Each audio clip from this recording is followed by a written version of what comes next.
The stories we see and hear on TV are more than entertainment. They're signs of a collective social consciousness, narratives that bring to life the changing tides we swim in every day, sometimes without even realizing it. This week, as the Supreme Court hears two cases involving gay rights, we can't help but notice the role Hollywood may be playing in one of the most important social issues of the 21st century. It all happened so fast.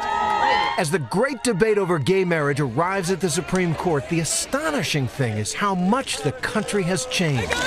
You could hear it in the confidence in the voices of the gay couples who brought the big case. I believe in equality. I also believe in our judicial system, and I have great faith in it. But more than anything, I believe in love. Something happened. The question, who's the big cheese you're having here for lunch? Roger.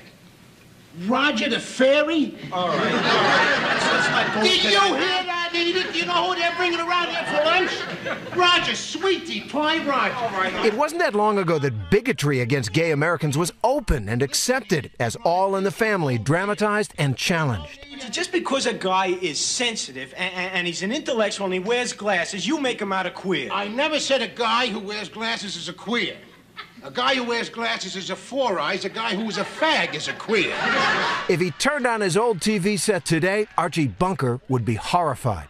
Will and Grace, Grey's Anatomy, Queer as Folk, Glee, and Modern Family. They all draw millions of American viewers, and they all feature gay characters in lead roles, naturally. Mitchell's mother has a problem with me. Are you guys together? No, of course not. He's gay. And she's married. You're married? You're gay? Hello. How many straight guys do you know who wear vests? Hollywood is leading the way, but also reflecting something deeper.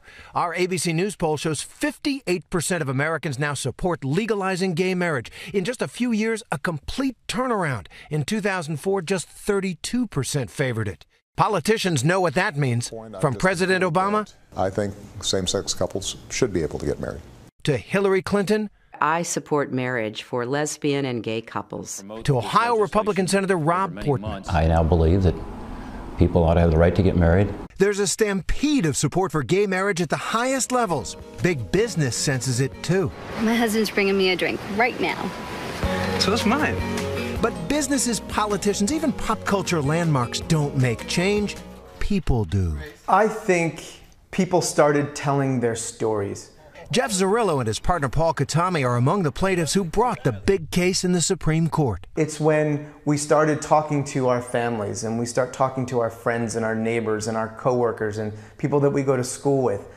When people realize that they have a connection to someone who's LGBT, they start to understand. Rob Reiner, who played Meathead on All in the Family and who's a leader of the campaign for equal marriage rights, he says even Archie Bunker might be persuadable. I would think Archie would be convinced if one of his friends or one of his daughter, not the daughter that I was married to, but if he had a child that was gay, I think he might be convinced. In the end, it's about families, about all those conversations, about the fact that through them, gay Americans are really liberating themselves. And we are an American family.